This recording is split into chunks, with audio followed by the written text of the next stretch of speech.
What is up, down, and sideways, all you beautiful individuals? It is another epi of League Unlock. Eric and Mark here with you fine, feathered individuals. And alas, we have to begin today's show with a little off-the-Rift action. Not because there's not games to talk about on the Rift, but because there's a certain individual in the LTA North who continually finds himself in front of a microphone saying the wrong thing. And yes, we're talking about Bwipo on FlyQuest, who now will be suspended for their series against the Brazilian top seed. Just one series because of some sexist remarks he made on stream. And Mark, I just really feel like Bwipo needs somebody to tell him, you don't know everything, my man, and sometimes you just need to zip the lips. That's all. I think Dplus summed it up best with his picture response of the dominoes being set up, of C9 going to Korean barbecue, and all of a sudden, Bwipo suspended for these remarks at the end of that domino line. Man. Yes, this has got to be something that I think should be addressed, and frankly, something that should have already been addressed by FlyQuest. If we go back just a short year ago, I think we can all remember Bwipo lighting the world on fire once again just before an international event, causing a bit of a S-word storm going on for the FlyQuest organization, and certainly one that I think, again, has happened here for the organization and is leaving the other I remember a FlyQuest, the entirety of that organization scratching their heads about it. And you do feel bad because now people are probably going to be rooting against some of these other FlyQuest members who have, just been minding their own business, dominating the scene. But obviously this comes at an extra bad time because everyone's already talking about Bwipo and the Dokla handshake situation. Everyone's kind of already not feeling great about Bwipo. Well, you're kind of bullying Dokla a little bit. Seems unnecessary, some of this trash talk, blah, blah, blah. And then this happens, and to happen to within FlyQuest, the organization that has the most investment and has an entire team, FlyQuest Red, that is dedicated to women in gaming and esports, and that is a focal point of the path of this entire organization.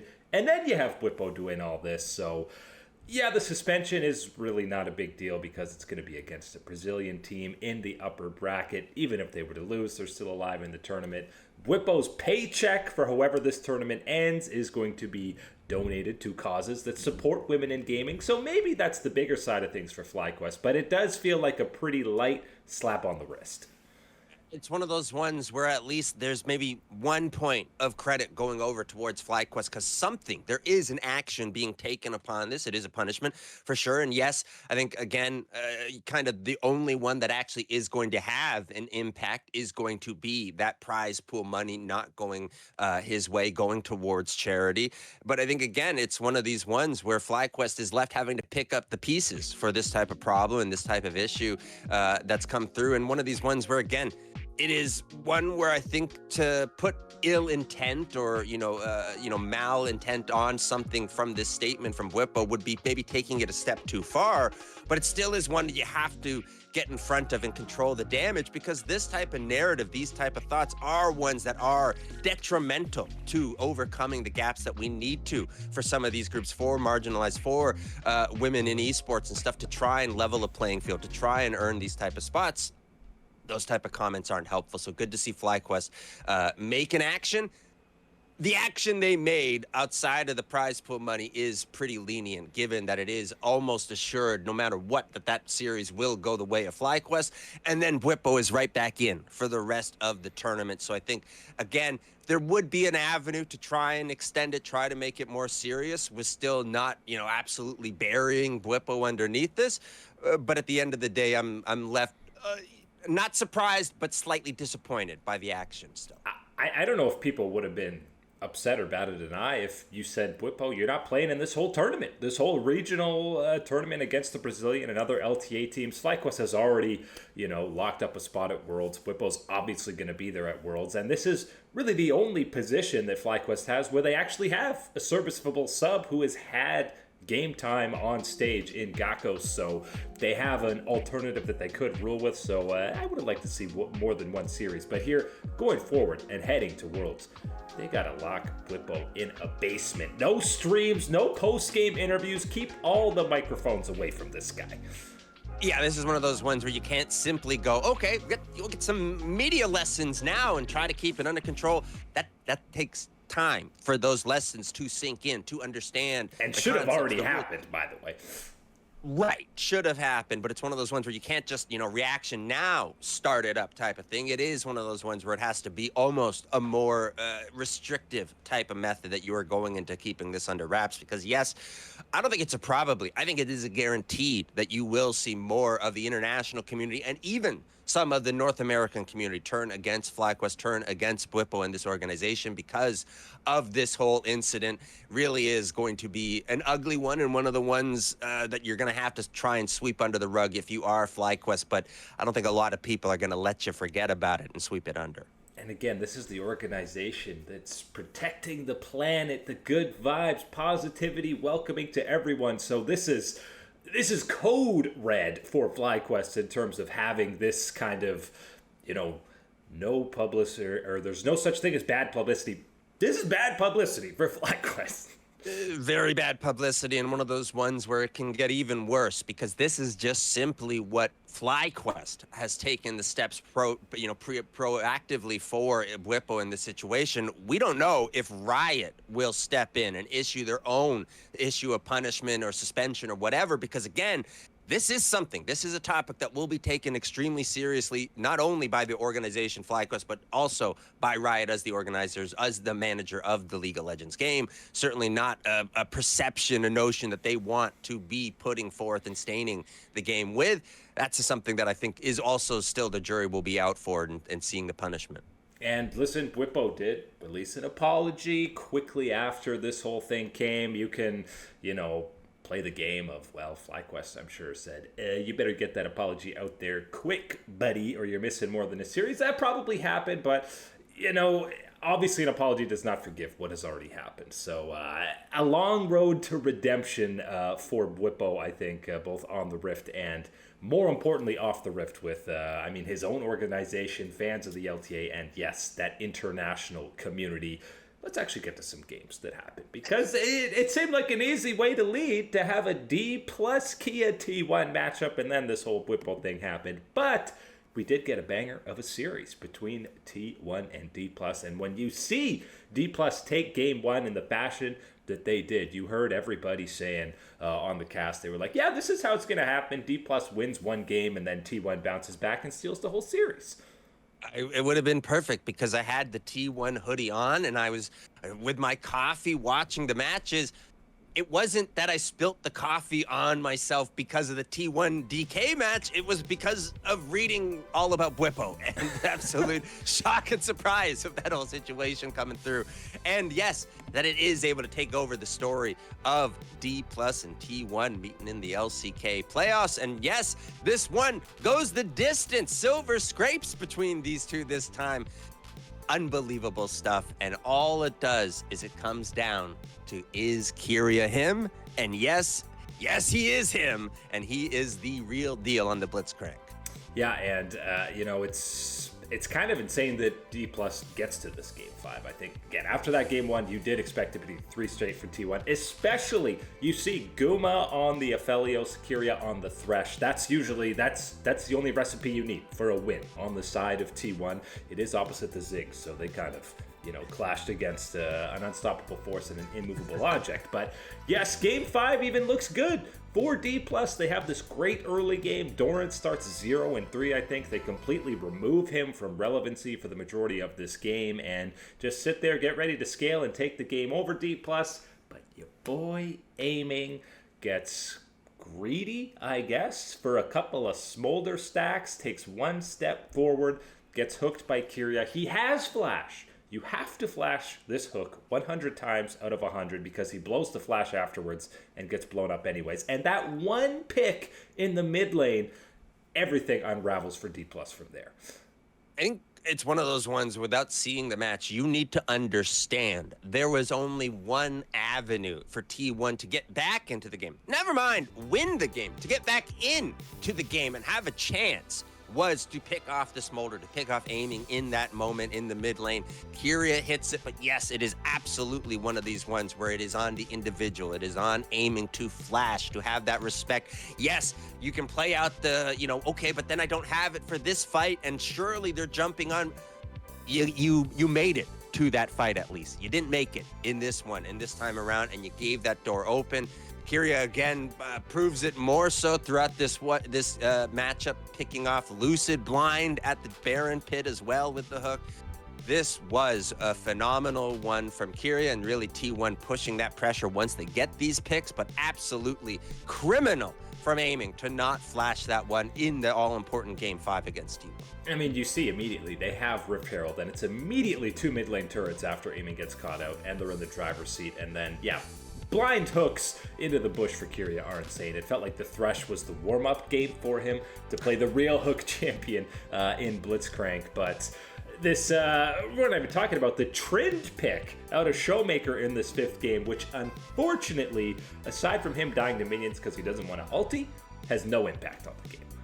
And it's one of those ones where maybe I'm just, again, drinking the Showmaker Kool-Aid and being a believer in my guy having a performance. I think that he didn't even get a chance to really utilize it. He was off on, I think just like Siwu, off on the grounds running for that side lane push, like the Gwen, going to be unanswerable for T1. But then you have the throw from aiming in that mid lane, and everything starts to snowball into place for T1. You get those 2 towers. You go immediately to take a dragon as well, start stacking that up and everything else.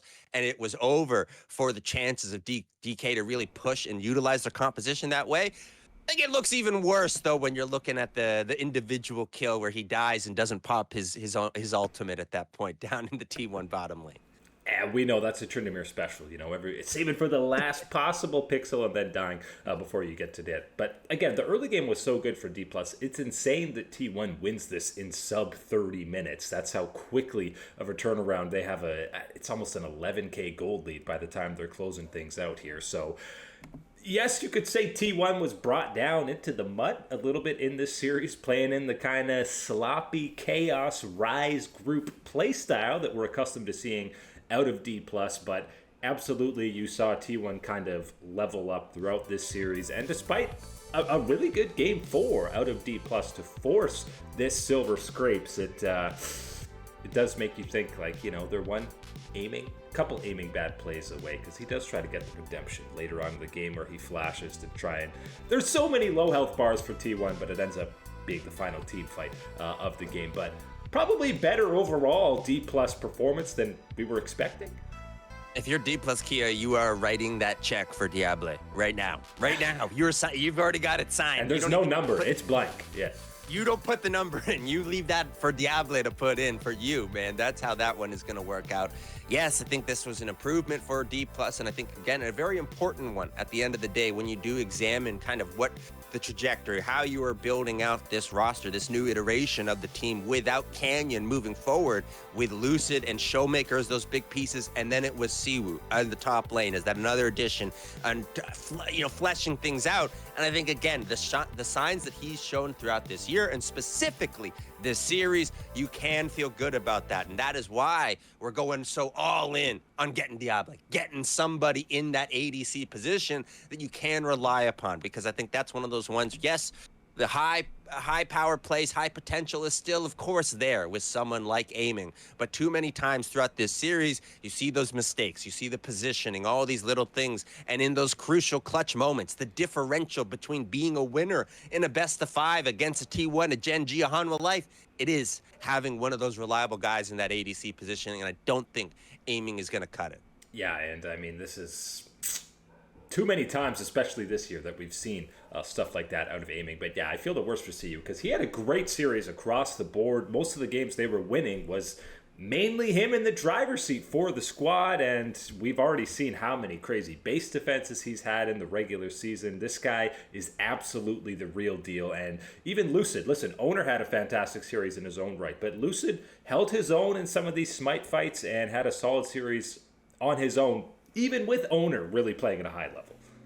That one, the comparison is specifically in the Smite fights, right? And being as on it as you can be. I think that was certainly an improvement from Lucid. Even going back to just a couple of series, a couple matches ago, when it was T1 versus DK, whenever we have had that throughout the last year or two, that has certainly been an improvement, what we just saw from him. And Siwoo in that top side, I don't think anyone's actually been better in the top lane than Doran so far this summer in the LCK. And so for him to have a handle, have that control throughout the series, the way that he did against Doran is again, one of those good verifications, validations for what you are building, what you are hoping to work towards as a Dplus Kia. I think, again, one and a half pieces away from being at that level of challenging the very titans of the region. And obviously now going to have their work cut out for them. Going through that lower bracket, Worlds gets a whole lot harder. T1 will obviously now be waiting to play either Gen G or Hanwha. Spoilers, it'll probably be Hanwha. I don't think there's any place in this planet where Gen G's picking T1 right away. There's no way. It would be the giga of moves to take on and take that challenge head on right now at this point. I don't think anyone sees that coming through for Gen G. I can't believe it, though, man. This Game 5 and the pressure that was on, it didn't feel like a Game 5 at the very beginning of the LCK playoffs, because knowing that you are going down into that loser bracket and the gauntlet that awaits you on that journey to think if you are going to be a champion at the end of it is impressive. So knowing that the pressure was on to get this Game 5, good for T1 that they secured and set themselves up for a healthy playoff run. The pressure is always on a squad like Top eSports, who are trying to shed that choker label, but luckily for them, they're still riding the domestic regional buff because they're still within the LPL. They do not get the Omega upset run continuing for Weibo Gaming, and I'm not about to sit here and say we're feeling great about either of these teams after this series. It was a classic. It was a little bit sloppy in true LPL fashion, and we did have some back and forth moments. We got Tien going up against his former squad in Top eSports. Kanavi, who has been probably the MVP of the entire regular season and playoffs, by the way, picked up 2 out of 3 MVPs in this series with good reason. Yeah, pretty darn good reason when he's playing the way that he's playing in this series to make sure that it is Top eSports coming away with it. This felt like a lot like looking at, a dish on a menu and you're like, wow, that looks so good. Oh my God, I gotta order that thing. And it comes to your plate and it looks kind of close. It just is a little bit off, doesn't look quite as appetizing, doesn't have that, it's missing that special chili sauce that you can see on the menu or whatever. It doesn't quite hit. It's like the sous chef made it, not the head chef. Exactly, and that's how this dish felt from the LPL tonight, seeing this series. But at the end of it, we get the final little fortune cookie treat at the end, though, is that Game 4, and seeing, what is that? I haven't seen that in a long time. That's a Vayne pick coming on through in the bottom lane, and that's Light taking a risk on the champion. And yes, it was a risk because it didn't work out whatsoever in this matchup. Very much a pain point, I think, for the side of Weibo. Yeah, and you know what? I like a Vayne Morgana comp. Obviously, Vayne with the Black Shield can become absolutely unstoppable. And yes, that is definitely not the playstyle we're accustomed to with Light. He's like, I picture him more on something like a Jinx waiting to clean up a fight than a Vayne who's kind of being the aggressor in a lot of these fights. And yeah, it didn't work out, so much so that Light did 16% of his team's damage. That is mega low for an AD carry, so low that Crisp's Leona did 12%. So you did 4% more damage than the Leona in this game. Oh my God. Yeah, Light is absolutely probably one of the least aggressive of the ADCs in the LPL. Now, ADC is an extremely aggressive position in the LPL, so that is certainly, there's a dynamic there to play within that type of ranking and everything else. But to see him pick the Vayne certainly was a bit of a stretch, a bit of a gamble, and of course, one that doesn't come up the way of Weibo. Questions on the build, I think, really are the main one I'd be looking at for him. I think the second item is Mortal Reminder, and you're looking on the side of Top eSports, and you're going, okay, they got a Rel, a Yorick, a Pantheon. I don't think that's really the item that I'm going number 2 to try and burst through these guys. So a lot of things here to really digest and sift through here in this matchup for the LPO. But at the end of the day, it is top esports maintaining that dominance and maintaining that top spot within the playoffs. And I get the pick because he's probably feeling himself. Weibo's feeling himself a little bit. They're coming off a dominant game 3. He goes 15-0-9, gets a quadra kill on the Callista. He's probably sitting backstage going, okay, guys, we can get this reverse sweep. Let him cook a little after a solid performance, and whoops, that ain't it. Even with, it wasn't like Jackie Love had an insane game here. Really, it was mostly Kanavi, yet again. Spoilers, he picks up MVP in that 4th game. But I'm not screaming that Top Esports is going to dominate BLG now in their next matchup after this set. No, I think that is a bit of a concern for Top Esports because, again, that opportunity was there, right? It was there if you were able to fully put that firepower on display in this series and really wipe the floor with Weibo and showcase that there is that separation between these rising challengers of the LPL and being that challenge in the LPL that exists at the very top. I don't think Top Esports showcased that today. And so, yes, we are going to have that showdown of understanding. I think it's going to be whether we see the power of Kanavi continue and be that pinnacle force for Top Esports, or is it going to be the honeymoon for BLG continuing the honeymoon number 3, 4, 5, whatever the heck it is. I don't care. These dudes are enjoying it, and I want to see this matchup. I mean, if there is the one opening in the armor for BLG, it's a pretty big opening, and it's in the jungle. And Kanavi's the guy who can expose that. And, of course, the other angle is we need Cream to be playing at international high levels for him because Knight looks angry and ready for another title right now.